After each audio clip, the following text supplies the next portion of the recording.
Hallo, herzlich willkommen zu einem weiteren Gitarrentraining. Heute werden wir uns mit der C-Moll Pentatonik beschäftigen. Wir schauen uns alle 5 Lagen der C-Moll Pentatonik an und ich zeige dir einige sehr, sehr kreative Möglichkeiten, die du in der Pentatonik für dein tägliches Training anwenden kannst. Ich denke, es werden einige neue Sachen dabei sein, die du vielleicht noch nie ausprobiert hast und darauf freue ich mich ganz, ganz besonders. Aber erstmal einen ganz, ganz herzlichen Gruß an alle, die live dabei sind. Und wir gucken doch gleich mal in den Chat hinein hier, wer hier alles Hallo gesagt hat.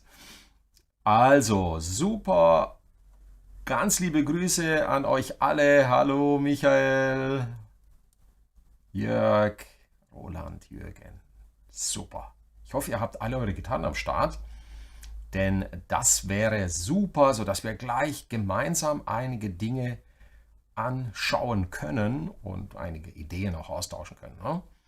Schön, super, super. Vielen, vielen Dank. Klasse. Also, Live-Chat ist da. Bild und Ton ist gut, das gefällt mir. Vielen Dank für euer Feedback hier gleich. Ich hoffe, dass auch die Leitung heute gut steht, dass wir eine gute Verbindung haben.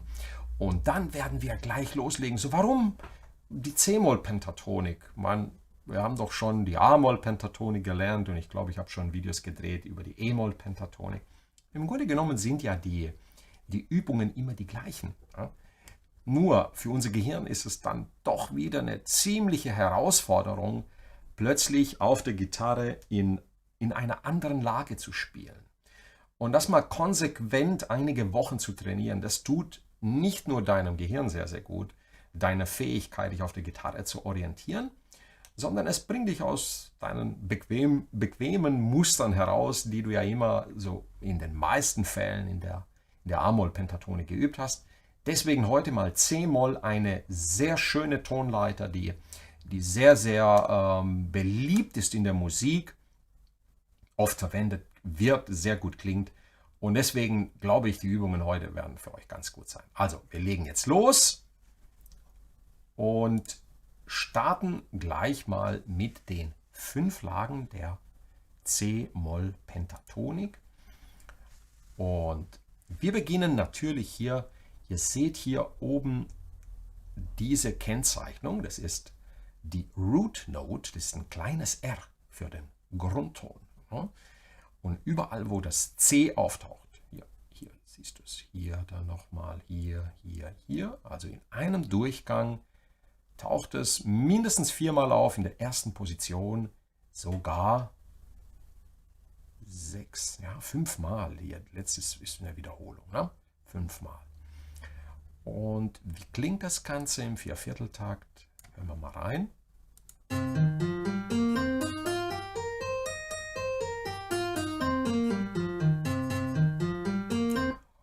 Und ich beginne hier mit einem moderaten Tempo mit Achtel auf Tempo 80. Du kannst natürlich das Tempo halbieren, wenn du das mitspielen möchtest, mittrainieren möchtest. Also wir beginnen im 8. Bund diesmal. Das ist unsere Position 1. Ich habe hier einen leicht angecrunchten Sound am Start. Ich hoffe, das ist laut genug.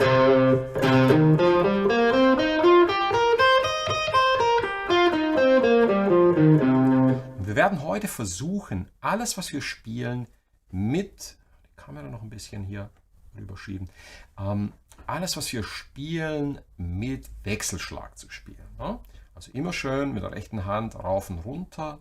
Was du immer vorher machen solltest, ist, dich ordentlich aufzuwärmen. Was ich immer mache, ist, dass ich 5 bis 10 Minuten mit dem Grip Master schon mal meine Muskulatur aufwärme. Ich habe hierzu ein Video gedreht, das du dir unbedingt mal anschauen solltest. Ich betrachte den Grip Master und es gibt auch noch andere Produkte da draußen, die dem ähnlich sind als eines, gerade wenn du schon länger spielst oder älter bist, ist ein grundlegend wichtiges Aufwärmprodukt. Also sehr, sehr gut, damit du ja nicht nur dich aufwärmst, sondern auch diesen Verschleißerscheinungen, die mit dem Alter unweigerlich kommen, wie Arthrosen und so, kannst du sehr, sehr gut entgegenbeugen. Wir bewegen uns ja wirklich in der Neuzeit ja so wenig und das ist einer der Hauptgründe, warum wir dann irgendwann dann steifig werden, also die Gelenke ein bisschen schwieriger funktionieren und wir brauchen Beweglichkeit. Deswegen ist dieses Training natürlich auch sehr wichtig. Okay, und wie die Amerikaner sagen, that said, now let's start with the training. Und immer bevor du loslegst, bitte mach das, mach diese Dehnübungen für deine Hände. Man vergisst das immer, man will ja natürlich immer gleich richtig loslegen, richtig gut spielen. Aber diese Dehnübungen sind so wichtig. Ich kann es gar nicht genug betonen. Immer wieder so alle 10 Minuten, alle 15 Minuten dazwischen die Muskulatur dehnen. Gib in der Suche des Kanals Dehnübungen ein, dann findest du da ausführliche Beispiele. Okay? Und Warmspielen natürlich. Aber du kannst jetzt, was wir machen, auch als Warmspielübung verwenden. Nehmen die Position 1, die du ja schon kennst, aus der C-Moll Pentatonik und spielen sie jetzt in der 8. Lage. Wir beginnen hier mit dem Grundton C.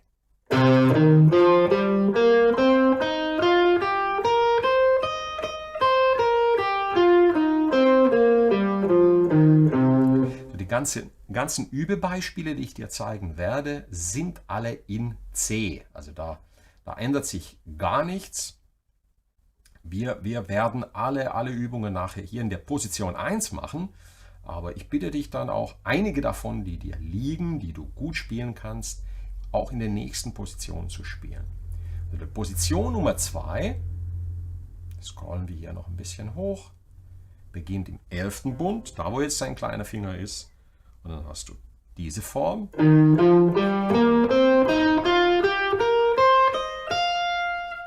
Die markieren wir jetzt. Und spielen das einfach mal mit. Ja,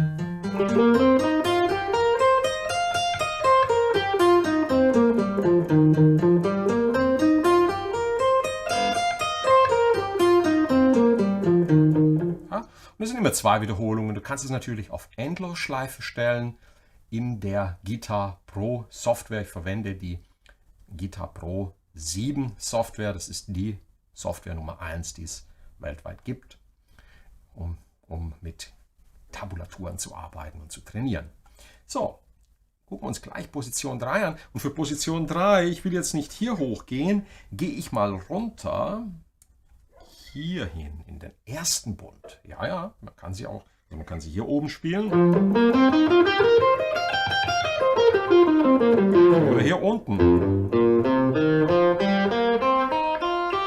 Also hier hast du an einer Stelle auf der G-Seite eine leere Seite, wie du sehen kannst. Okay, jetzt lassen wir das mal laufen. Ich mache einen Vorzähler rein. Vorzähler und ein Metronom.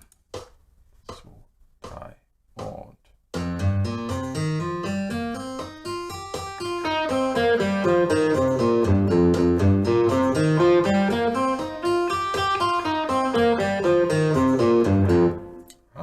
Und wenn ich jetzt noch einen Loop hier aktiviere, dann habe ich eine Endlosschleife, die ich dann super schön trainieren kann.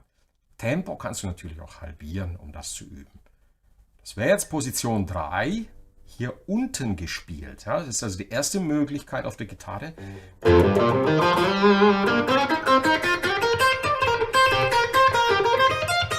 Hier von unten beginnen. Bonamassa liebt das zum Beispiel.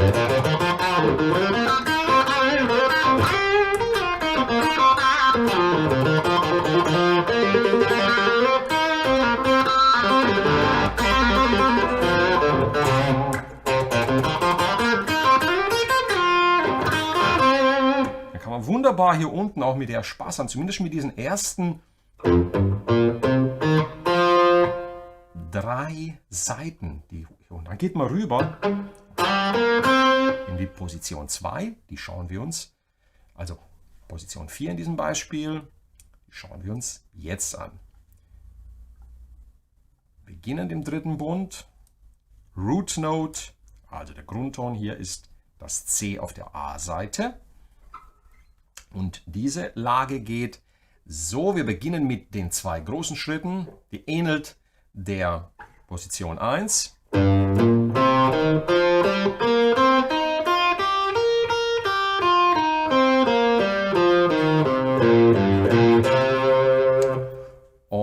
klingt sie? Die klingt so.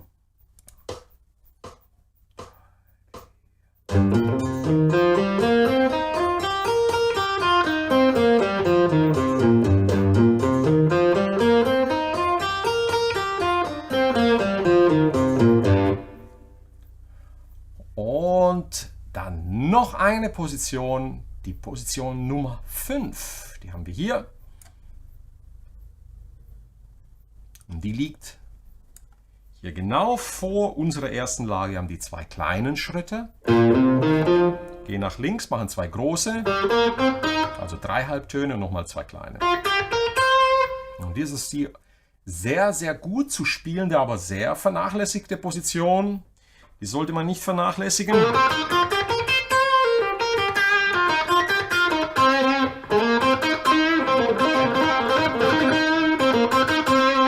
Die klingt richtig cool. Und jetzt spielen wir sie.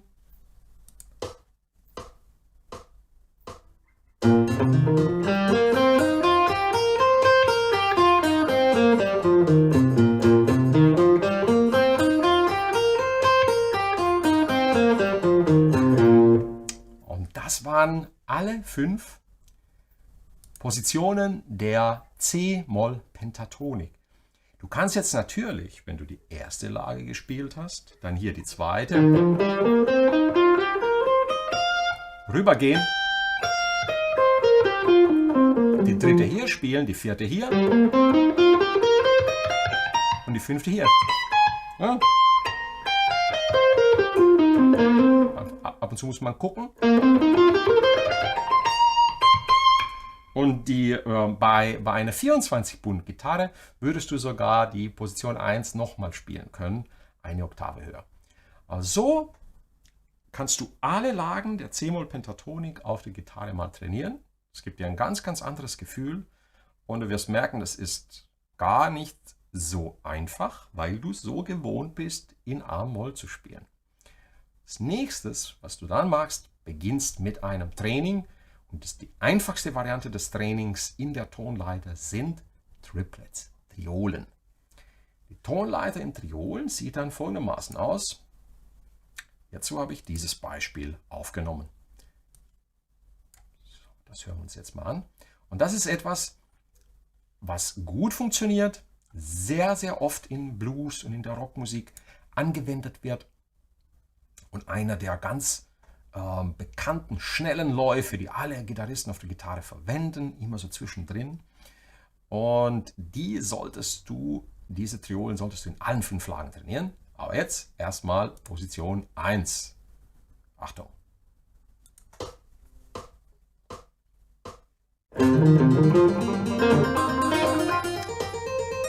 Ist natürlich jetzt schnell. Ich lasse es einfach mal laufen. Und bevor ich hier reinkomme, ich versuche es mal jetzt reinzukommen.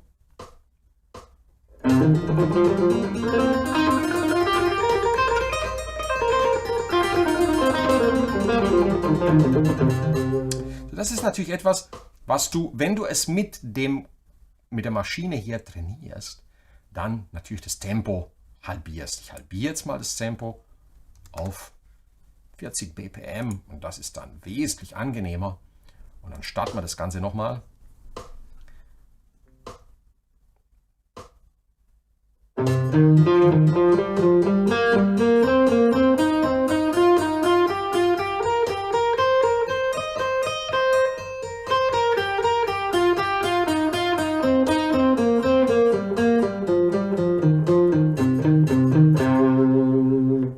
Natürlich kann ich das dann auch ohne, wenn ich die Übung auswendig gelernt habe und diese Patterns, wenn du die mal in den Fingern hast, ist es nicht schwer, sie dann in so Untergruppierungen, in rhythmischen Untergruppierungen zu spielen. Also Triolisch ist 1, 2, 3, 1, 2, 3, 1, 2, 3, 1, 2, 3, 1, 2, 3 und ich gehe immer eine Note weiter. Und wenn ich das mal in den Fingern habe, dann kann ich das abrufen und mich mit dir unterhalten. Ich kann es in jeder Lage der Pentatonik spielen.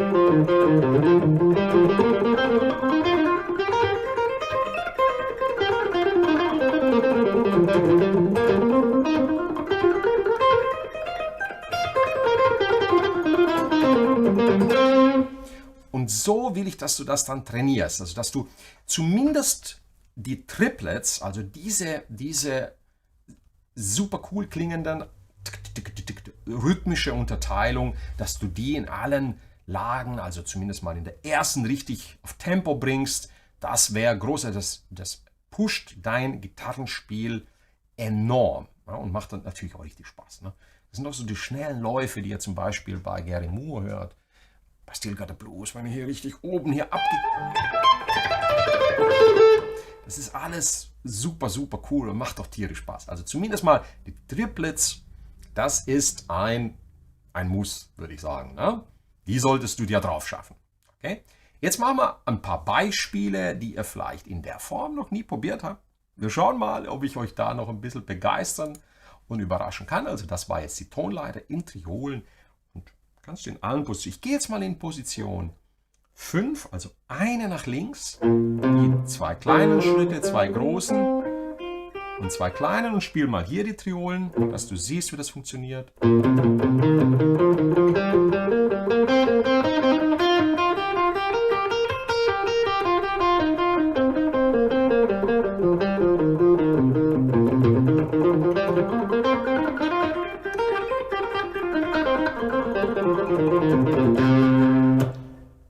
Spaß.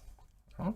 Was wir jetzt machen wir eine Übung, die du vielleicht so noch nie gemacht hast. Und zwar spielen wir Triolen rückwärts. Schau mal, wie das geht. Triolen rückwärts. Was ist denn das? Erstmal hören wir uns nur bis hierhin die Sequenz an. Ich schalte mal jetzt den Vorzähler und das raus. Gehe wieder auf das Ursprungstempo 80. Und hau da mal raus. Oh, sorry, das ist immer hier so ein Gefummel, bis man die Tempi wieder in Originaltempo hat. So, jetzt mal auf 80. Hört ihr das an, wie cool das klingt? Mal hochscrollen hier. So, und los geht's. Oh. Also schon mal Triolen rückwärts gespielt? Schau mal.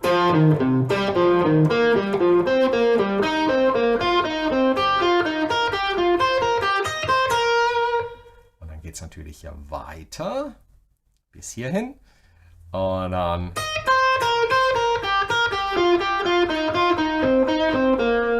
ja, nochmal hier alles korrekt.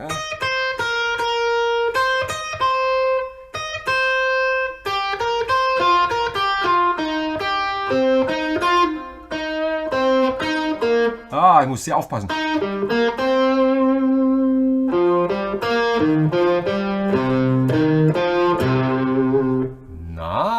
Das ist ja mal ein cooles Teil. Ne? Nochmal ganz langsam. Ich muss mir jetzt hier das auf eine Seite packen. Ich hoffe, ihr entschuldigt mich. Ich blende mich mal hier ein, dass ich das jetzt nicht so in das kleine Feld, ich bräuchte das große. Doch, ich glaube, ich habe hier noch eine Szene abgespeichert, mit der ich euch, ja, hier kann ich euch das große Feld zeigen. Und dann sieht man das nochmal. Ich lasse das jetzt mal so markiert, dass ihr seht, was ich spiele. Und dann ganz langsam.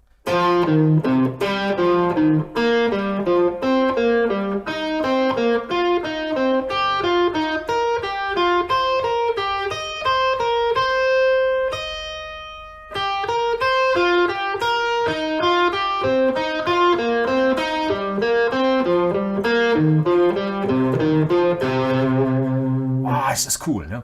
Also auch ich muss das, und das werde ich auch die nächsten Wochen noch trainieren, weil mir das tierisch viel Freude bereitet und ich auch wieder neue kreative Ansätze hier für mich entwickelt und entdeckt habe. Und das werde ich in mein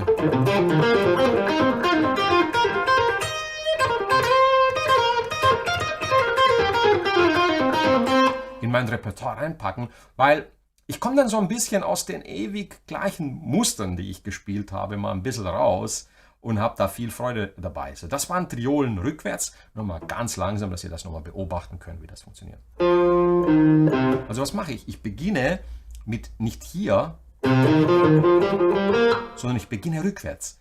Ich beginne also mit der dritten Note der Tonleiter, 1, 2, 3 und spiele sie rückwärts. 1, 2, 3, 1, 2, 3, 1, 2, 3. Und dann immer eine Note weiter. So, das ist jetzt zum Beispiel etwas, wo ich denke, dass man mit so Hammer-on-Pull-Offs noch ein bisschen schneller spielen kann. Ne? Aber ich bitte dich, trainiere das mit Wechselschlag. Ja. Nochmal.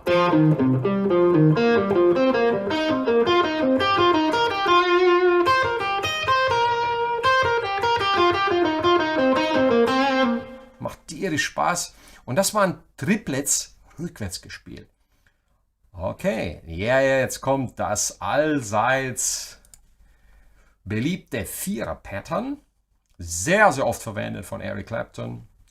Und natürlich Mark Knopfler. Und bitte entschuldigt, dass ich das hier auf 32. hochgeschoben habe. Es klingt einfach so cool, es mal sich so anzuhören auf dem Speed. Und dann zeige ich euch, wie man das übt.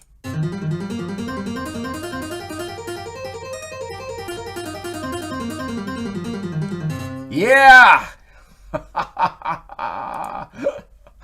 Ist das cool. Also, schauen wir mal, was jetzt passiert. Also, was machen wir? Wir spielen 4 Töne nach vorne und dann beginnen wir mit der zweiten Note, spielen wieder 4 Töne, mit der dritten spielen wieder 4 Töne. Und das siehst du hier ganz genau. 1, 2, 3, 4. Und dann beginnt das Muster mit den 4 Tönen auf der zweiten Note der Tonleiter. Ba, da, da, ba. Und dann beginnst du hier und spielst 4 Töne.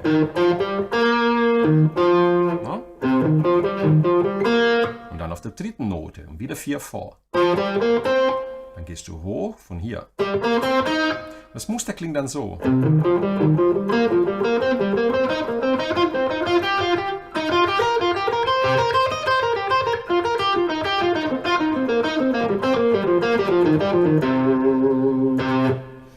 Okay, nochmal langsam. Und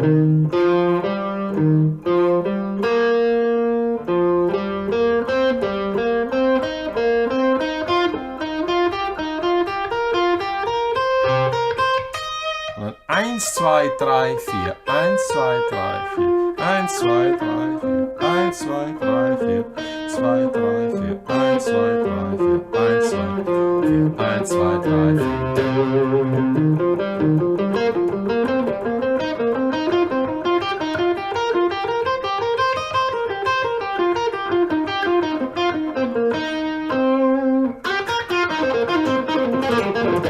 Ich probiere es mal jetzt einmal für euch schnell zu spielen. Ob ich es jetzt in dem Tempo schaffe, ich war jetzt eine Woche in Urlaub.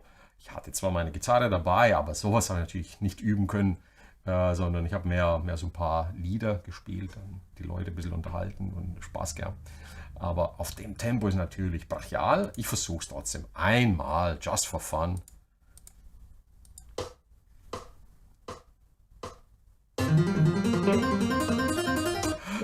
Vergiss es. Wenn das hier rumspringt, muss ich doch in diese Ansicht gehen, weil sonst seht ihr das nicht, was ich hier mache. Okay?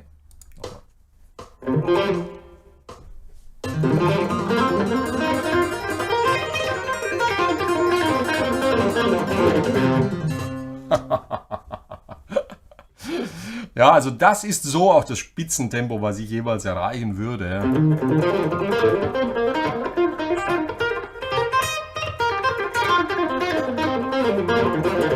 Ja, und das wirst du auch live so nie spielen müssen. Also, es geht ja nur darum, mit so etwas richtig Spaß zu haben. Ne?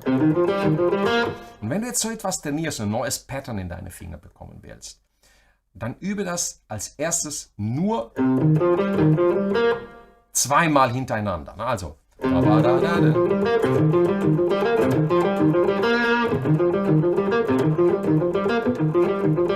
dann gehst du wieder eine Seite weiter.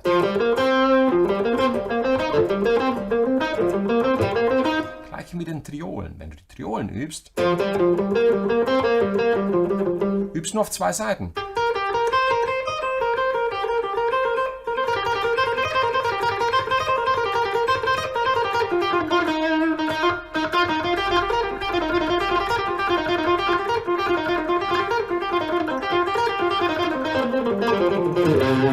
wenn du dann diese schnellen Eric Johnson oder Massa-Geschichten hörst, das ist das, was die Leute machen. Und sie mixen diese Muster.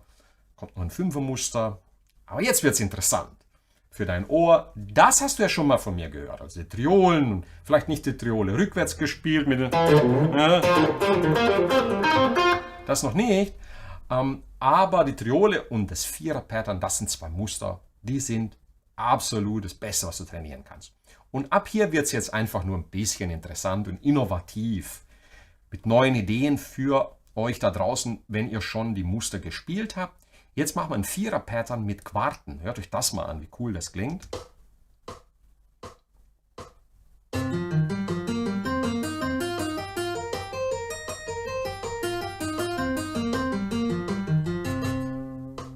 Also, Vierer-Pattern mit Quarten bedeutet, wir springen von der ersten Note auf die Note unten dran.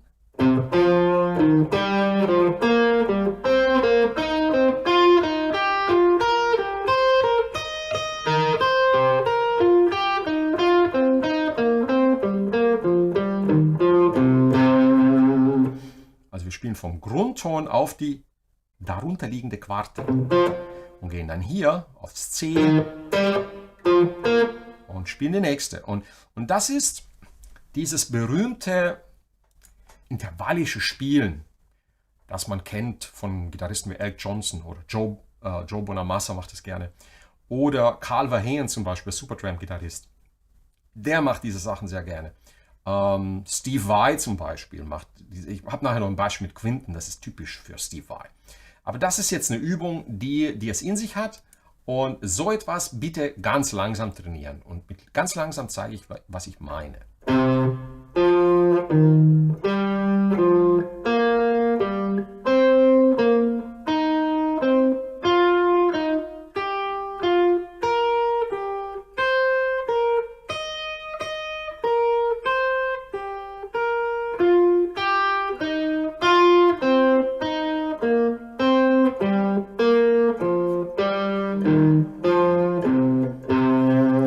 Machst du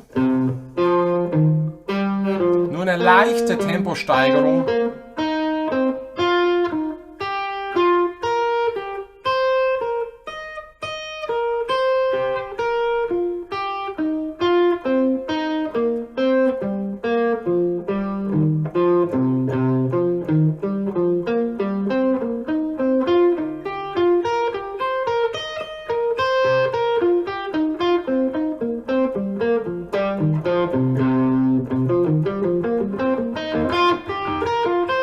Dann steigst du dich kontinuierlich und langsam und machst so viele, du kannst gar nicht genug von diesen Übungen profitieren und dein Spiel weiter nach vorne bringen. Das ist etwas Ungewöhnliches am Anfang, aber das ist sehr, sehr gut für deine Spieltechnik, für die neuronalen Verbindungen und für neue kreative Ideen, die du dann bekommst. Das war jetzt das Vierer-Pattern im Quarten. Natürlich, wenn du die Möglichkeit hast und wirklich intensiv trainieren willst, dann übe es in allen Lagen. In der ersten Position lernst du so etwas und in den nächsten musst du dann dich mal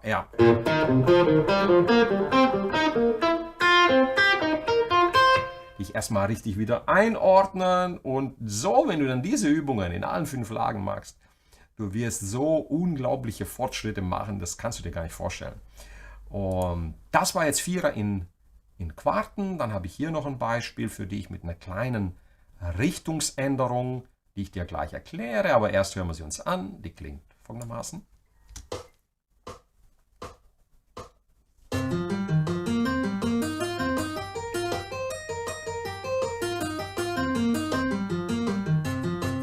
Klingt super cool. Ne? So, was habe ich hier jetzt? Ich habe statt 8, 8, 11, 10 habe ich eine Richtungsänderung. Ich habe 8, 8, 10, 11. Ah, das klingt so cool. Das klingt einfach so cool. Also ich spiele Grundton, Quarte, gehe auf die Quinte und gehe zurück auf die nächste Quarte rückwärts. Ne?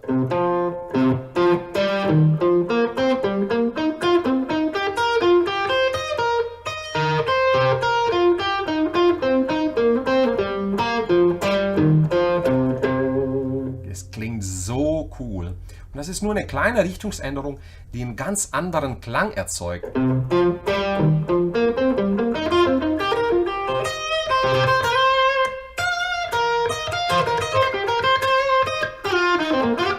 wenn du dann improvisierst und dann mal über 2, 3 Seiten so etwas magst,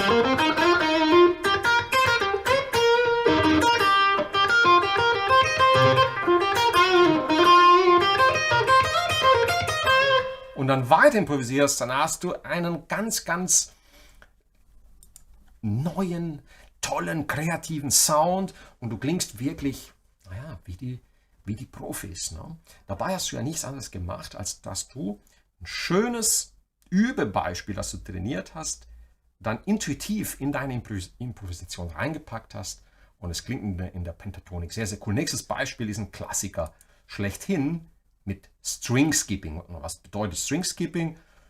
Ja, man überspringt einfach nur eine Seite. Vor einigen Monaten habe ich da auch ein sehr gutes Video zu gedreht. Deswegen halte ich mich hier kurz. Also wenn du String Skipping in die Suche eingibst, findest du auch noch ein paar Beispiele.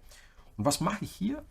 Ich spiele ein 4er-Pattern und arbeite ich mich in der Tonleiter hoch und wieder zurück, lasse aber eine Seite aus. Ich überspringe also jeweils eine Seite und habe mit der rechten Hand einen wesentlich größeren Aktionsradius. Dies trainiert deine rechte Hand auf extrem gute Weise.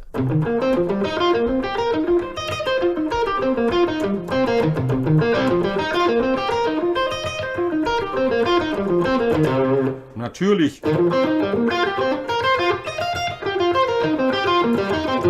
in allen Lagen.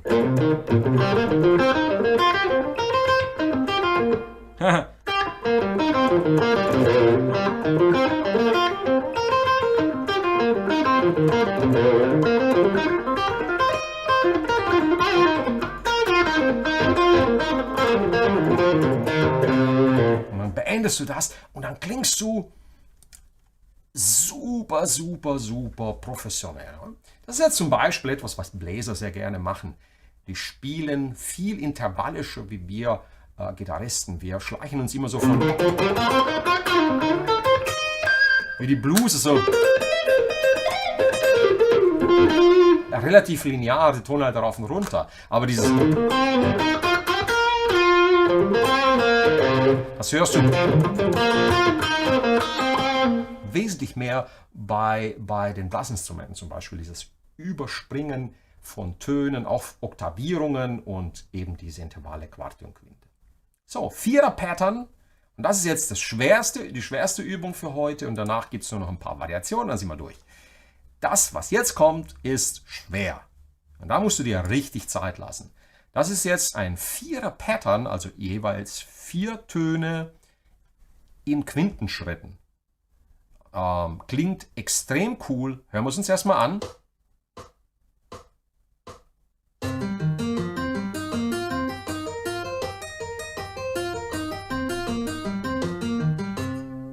Super Training, heftig.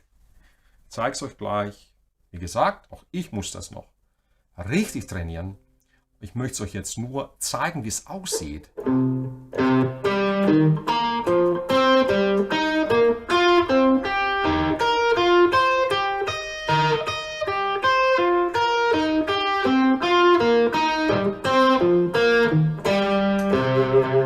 Ich muss mich ganz stark konzentrieren, wenn ich das jetzt spiele.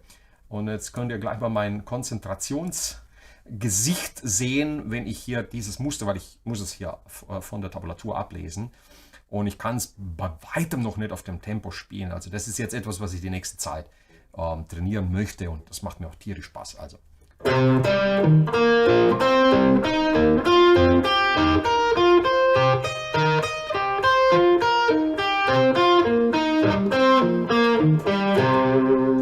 Es klingt ja ähnlich wie das Quarten-Motiv, jedoch ist dieser Sprung auf die Quinte und dann zurück, das ist jetzt ein Quartensprung. Und dann wieder ein Quintensprung.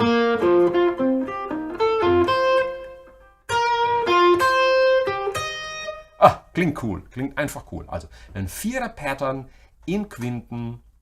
Und jetzt schauen wir uns einige Variationen noch an, was man mit diesen Patterns und Mustern und so üben kann, um später seine Improvisation zu verbessern. So, Variante 1, hören wir es uns an. Variante 1 und hier auf hohem Tempo, einfach um den Spaßfaktor zu erhöhen. Let's do it!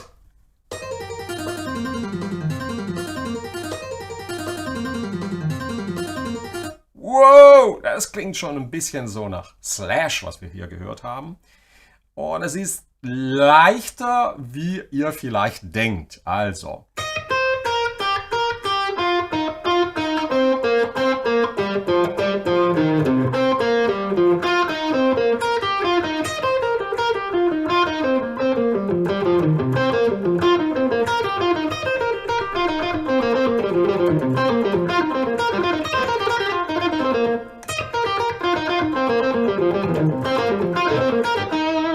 Das macht tierisch Spaß, dieses Beispiel. Also Variante 1 ist etwas, was du super später dann in deiner Improvisation verwenden kannst.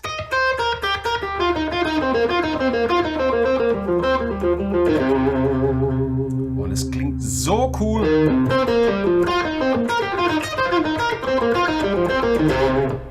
Also ich habe hier kombiniert einen relativ linearen Abgang bis hier und dann dieses 4er-Pattern rückwärts.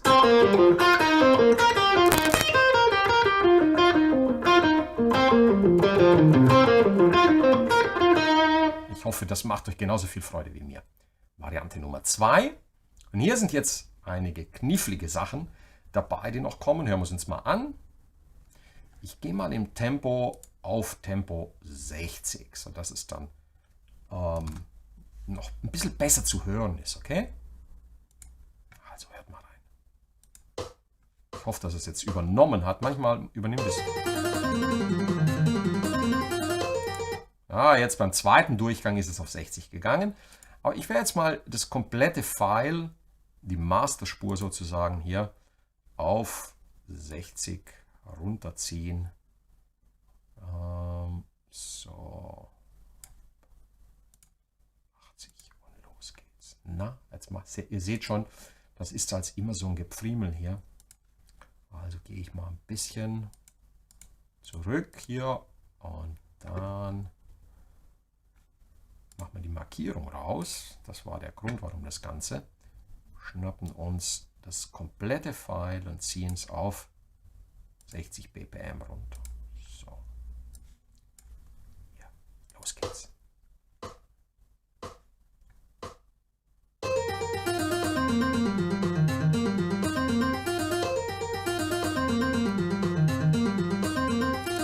Das ist ein sehr, sehr schönes Beispiel.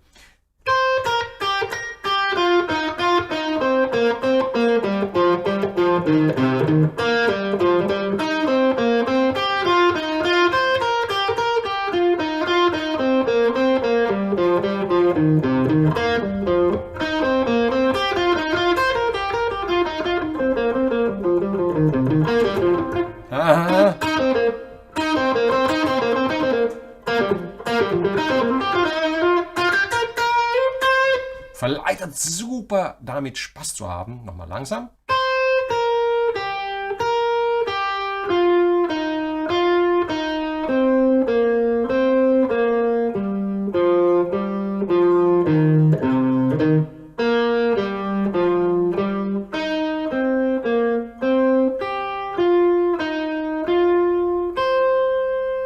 Das war Beispiel Nummer 2.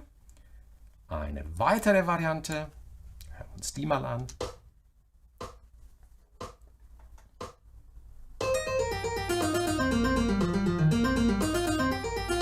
Die klingt sehr, sehr cool.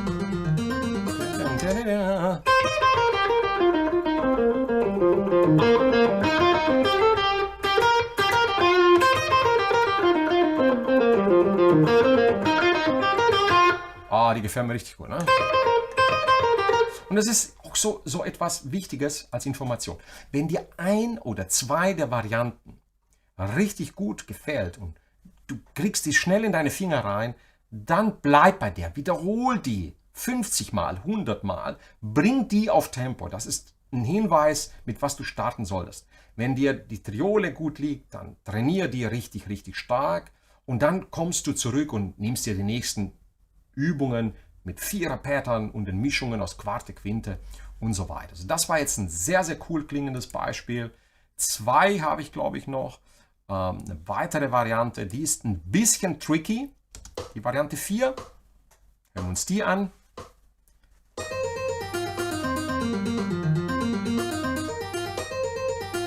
Oh, super. Langsam.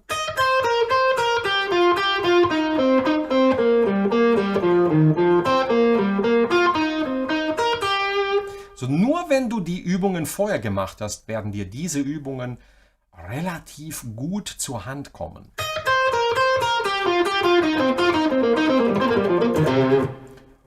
Okay, dann gehen wir noch schnell durch Variante 5 und dann haben wir noch 2 schöne Wiederholungspatterns und dann sind wir durch.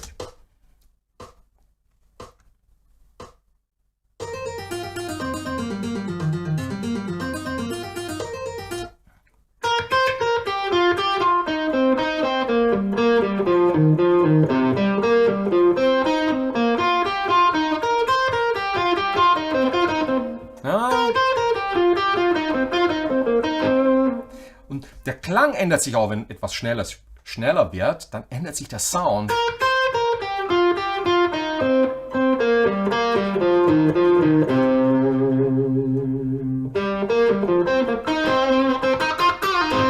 Macht tierisch Spaß, so etwas zu üben. Und als letztes Beispiel habe ich ein super schnelles, richtig cool klingendes Wiederholungspattern, das ich dir noch zeigen möchte. Hören wir da rein.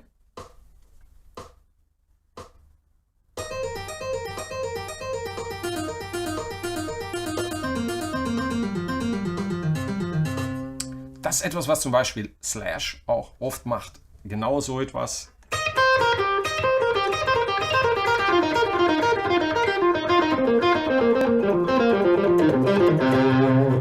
Und was ich mache, ist, ich spiele die ersten 4 Töne auf den dünnen Seiten und wiederhole sie 4 Mal. Die nächsten beiden Seiten auch 4 Mal. Die nächsten beiden Seiten 2 Mal. 2 Mal. 2 Mal. Und dann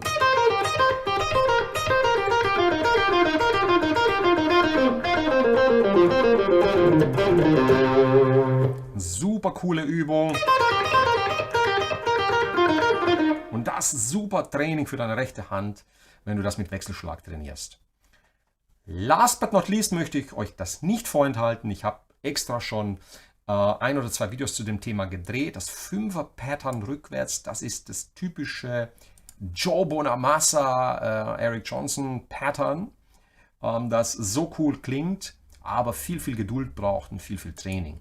Das schauen wir uns auch noch mal kurz an. Rückwärts, vorwärts kann man das spielen. Es klingt rückwärts so.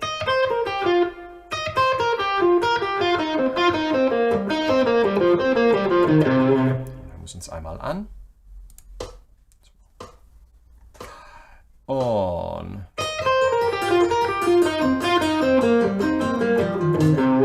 okay, nochmal.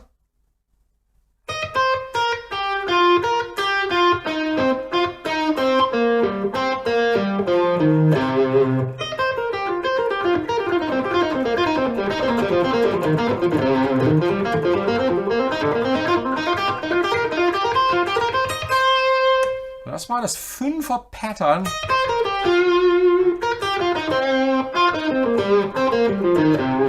Und hier habe ich etwas gemacht. Ich spiele also 1, 2, 3, 4, 5 und beginne dann direkt hier, nicht hier. Und dadurch kommst du schneller durch das Muster durch, wie wenn du jede Note, also 1, 2, 3, 4, 5 und dann hier beginnst.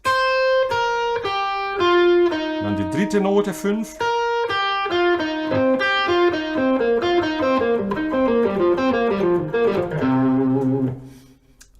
Wenn du das 5er-Pattern als schwierigste Variante auch noch trainieren möchtest, dazu habe ich dann ein extra Video schon gedreht, wo ich mich nur mit diesem Pattern beschäftigt habe. Das kannst du einfach unter 5er-Pattern in der Suche finden, unter Joe Bonamassa Pattern oder Eric Johnson. Die beiden verwenden das. Und das dauert sehr lange, bis man das auf Tempo gebracht hat. So, das war heute Training der etwas anderen Art in der C-Moll Pentatonik und nicht in A-Moll oder E-Moll oder G-Moll, wie es gängigerweise trainiert wird. Und mit einigen, wie ich hoffe, für euch da draußen kreativen Ansätzen, mal intervallisch zu spielen, also die Sprünge vom Grundton auf die Quarte, mit Quinte zu spielen, String Skippings zu machen und dann so etwas in dein Übeprogramm reinzupacken. So. Und mein Tipp wäre jetzt, beschäftige dich mit diesem Video, mit den Übungen, die ich dir hier gezeigt habe, mal für die nächsten 6 Wochen.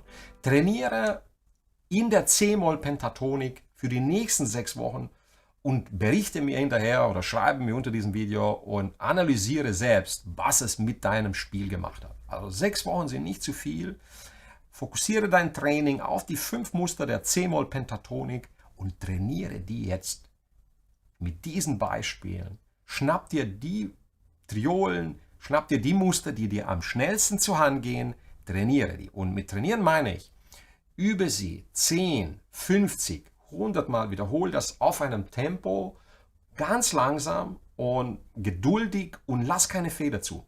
Versuche 5 bis 10 Wiederholungen am Stück ohne Fehler. Also wenn du jetzt zum Beispiel, wie ich dir jetzt gezeigt habe, dieses 5er-Pattern rückwärts spielst,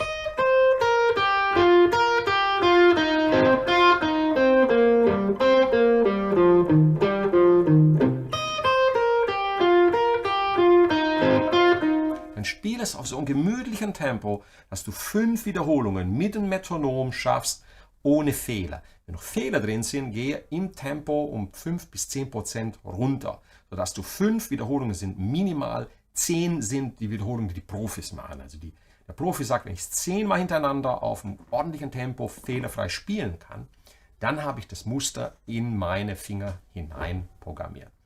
Ich wünsche dir auf jeden Fall viel, viel Freude damit. Ich werde jetzt noch in den Chat reingucken und schauen, was ihr da noch geschrieben habt und mich gleich mal bedanken bei euch für eure Aufmerksamkeit und Geduld. So, schön. Ich glaube, ihr wart sehr konzentriert bei der Sache. Jürgen fragt, hier muss man die A-Moll Pentatonik sehr gut können, bevor man mit der C-Moll Pentatonik. Ich würde sagen, wenn du jetzt noch ein Anfänger bist, dann bleibe bei der A-Moll Pentatonik. Und dieses Training der C-Moll Pentatonik ist für euch da draußen geeignet, wenn ihr die 5 Lagen der Pentatonik in A-Moll schon richtig gut spielen könnt. Okay? Also, wenn du die in A-Moll noch nicht gut drauf hast, dann verwende die Ideen, die ich dir gegeben habe, mit den Triolen und mit dem 4er-Muster, um in der A-Moll Pentatonik zu trainieren. Und wenn du aber jedoch schon fortgeschritten bist, dann mach das mit den 6 Wochen Training in dieser C-Moll Pentatonik und lass dich überraschen, was es mit deinem Spiel alles anstellt. Das gleiche Muster, sind die gleichen Muster, nur nicht beginnen im 5. Bund, sondern im 8. Bund. Und es sollte für dich, wenn du fortgeschritten bist, gar kein Problem darstellen. Ja, Gripmaster Pro, Roland, ist ein super Tipp. Herzlichen Dank. Kauft euch dieses Teil zum Warm und vergesst nicht zwischendrin die Hände immer wieder dehnen. Wenn ihr älter seid, nehmt euch bitte, bitte nach 10 Minuten eine Pause. Ja, Nicole, Hirnaushänger. Triolen rückwärts, das ist gemein, das glaube ich. Das glaube ich. Das ist was Neues, ne? Auch ich muss das trainieren, ne? Aber es klingt einfach cool, ne? Es klingt halt sehr, sehr cool. Eric Johnson macht das, ne? Ja. Vielen Dank, Jürgen. Oh, Christoph kommt immer in die Bluestone-Leiter. Bluestone-Leier schreibt er, ja, rein. Ja, das kann ich mir gut vorstellen. Wenn man, es ist, das Gehirn ist ja so, wenn wir dann jetzt mit der Blue Note 6 Wochen trainieren, dann müssen wir wieder ein bisschen umprogrammieren, ne? Ja, also mach dir keine Sorgen zum Lernen. Wäre langsam nett. Wenn du noch am Anfang bist, ist das noch zu schwer, was ich dir gezeigt habe. Also wenn ihr jetzt Anfänger seid, dann ist das noch ein bisschen schwer. Dann lernt einfach die 5 Muster, dann geh in die Suche des Kanals und lerne erst die 5 Positionen. Also ich habe ja Einzelvideos zu den 5 Positionen gedreht. Das ist ja, was ich heute gemacht habe. Nichts Neues, sondern einfach nur ein neues Training, wo ihr dann Inspiration bekommt. Es geht um Inspiration, ja, und um Trainingsideen und um Motivation. Okay? Also wenn du noch am Anfang bist, geh in die Videos, wo ich einzeln die 5 Lagen nochmal zeige. Ja. Das ist ein super Beispiel hier, wichtig beim Üben dieser ganzen Patterns, das ist nicht vom Tab abzulesen. Ich musste es jetzt ablesen, weil ich mir natürlich noch nicht alle Übungen auswendig gelernt habe, sondern die Intervalle absolut richtig einprägen, na, dass die Quarte immer unter dem Ton liegt und die Quinte und dass du sie dann intuitiv spielen kannst. Also dieser Hinweis hier von Kid Mono, wichtig beim Üben dieser ganzen Patterns, finde ich nicht vom Tab abzulesen. Das Tab ablesen ist nur zum Anfang, dass du das dann lernst und danach weg damit. Ne? Also ich übe natürlich, wenn ich das übe, ich lese das nicht permanent vom Tab ab. Nur wenn ich es euch jetzt zeige, muss ich es natürlich ein bisschen ablesen. So.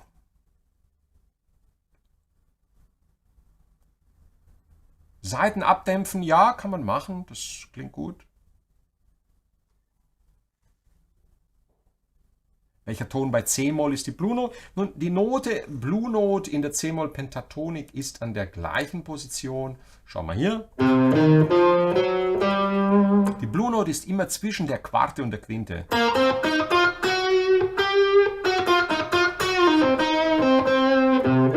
Also hier ist die Quarte, Grundton, Quarte unten dran, dann kommt die Blue Note und dann die Quinte.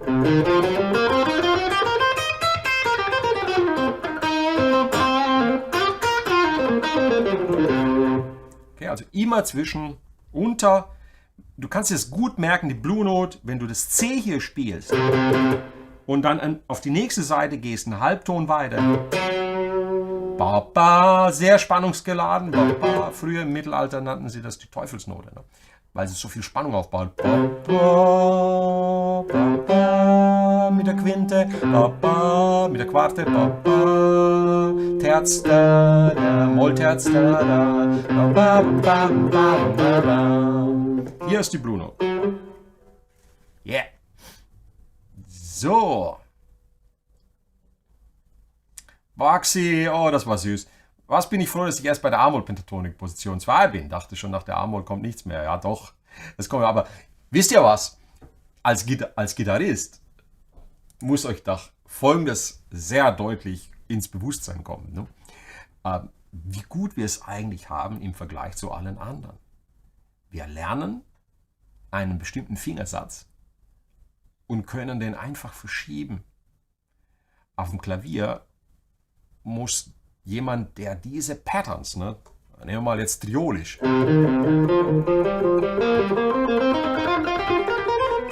Wenn ich jetzt sage, wir spielen das Ganze nicht in C, sondern in Cis. Oder in D.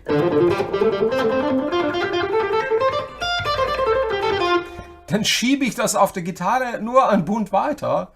Auf dem Klavier, wenn er von C-Moll der Arme auf Cis geht, dann kommen die schwarzen Tasten ins Spiel und er hat komplett andere Fingersätze. Und das ist brachial. Das musste er dann Monate, wenn nicht Jahre trainieren, um das genauso gut wie in C spielen zu können. Bei uns auf der Gitarre verschieben wir nur also. verrat das bitte niemand, wie einfach das ist. Ne?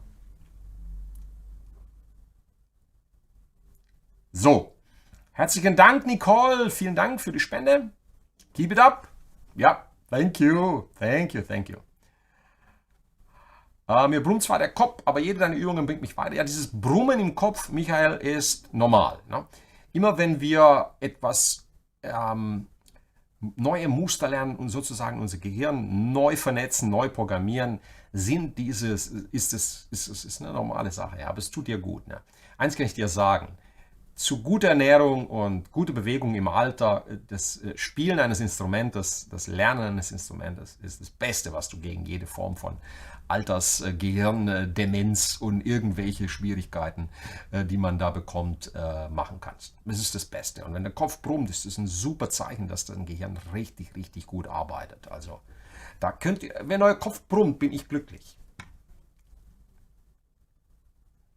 Michael Mayer, seit dem Livestream über John Petrucci geht mein Üben durch die Decke. Ja, ich hoffe, du hast ihn auch unterstützt, den guten John. Ich meine, er ist schon sehr erfolgreich, sehr vermögend, aber ihr könnt euch ruhig seinen Kurs kaufen, also davon und seine Platten, weil das ist Weltklasse, was er macht und so kann man diese Menschen auch unterstützen, gerade in der heutigen Zeit. Ne?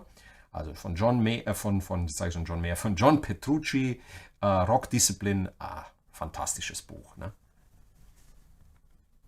Ja, sehr gut, sehr gut. Sehr gut. Vielen Dank an euch für euren Input. Vielen Dank für die sehr, sehr gepflegte Teilnahme hier im Chat. Das weiß ich enorm zu schätzen. Werner Tomasi, herzlichen Dank. Ganz liebe Grüße an dich. Ganz liebe Grüße. Schön, dass du dabei warst. Also, ihr Lieben, herzlichen Dank, lieber Jörg. Vielen Dank. Vielen Dank, Nicole. Vielen Dank, Thorsten. Ist neben Sport das Beste, absolut. Mir brummen auch die Finger glühen. Super gut. Herzlichen Dank an euch alle, die live dabei waren. Die Stunde ist jetzt vorbei, die heutige Lernstunde. Ich hoffe, wenn du dir das im Nachhinein anguckst, dass du Inspiration gewinnen konntest, dass du Freude am Üben hast. Das ist das, was ich dir wünsche. Und diese Trainingseinheiten sind mit das Beste, was du für deine Fähigkeit auf der Gitarre dich zu orientieren und technisch mal auf die nächste Stufe zu kommen machen kannst. Hierzu wünsche ich dir viel, viel Erfolg, viel Freude und lade dich auch wieder herzlich ein, nächsten Donnerstag, also diese Woche Donnerstag, dabei zu sein.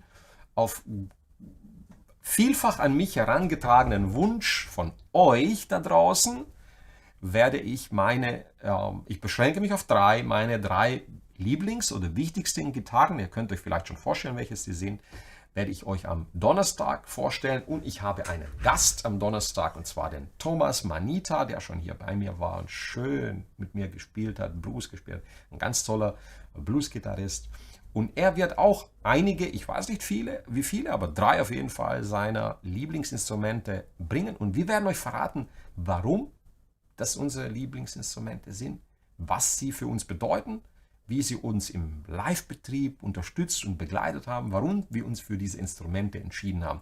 Ich glaube am Donnerstag, das wird sehr interessant. Wenn du das Material, das ich hier erarbeite, auch haben möchtest, zusätzlich zu der Möglichkeit, das hier über das Video zu lernen, dann bitte ich dich, geh auf meine Seite, die heißt vipguitar.de oder google mich, Horst Keller, mich findest du, wenn du mich googelst, und werde mit einem kleinen Beitrag einer meiner Unterstützer. Und das ist alles, was ich mache, ist alles, die ganze Arbeit, die ich mache, ist für euch eine Vorleistung. Und wenn dir das gefällt, was ich mache und du mich mit einem kleinen Betrag unterstützen kannst, finde ich das absolut toll und großartig. Und ich würde mich freuen, auch wenn mein Kanal ein bisschen noch wächst. Ja, ich glaube, das, was ich mit euch mache, ist sehr, sehr wertvoll und wir sind hier eine fantastische Community. Ich bin sehr, sehr glücklich mit euch da draußen und ich freue mich, in den nächsten Jahren für euch da zu sein. Okay, das sollte es für heute gewesen sein. Herzlichen Dank, wir sehen uns.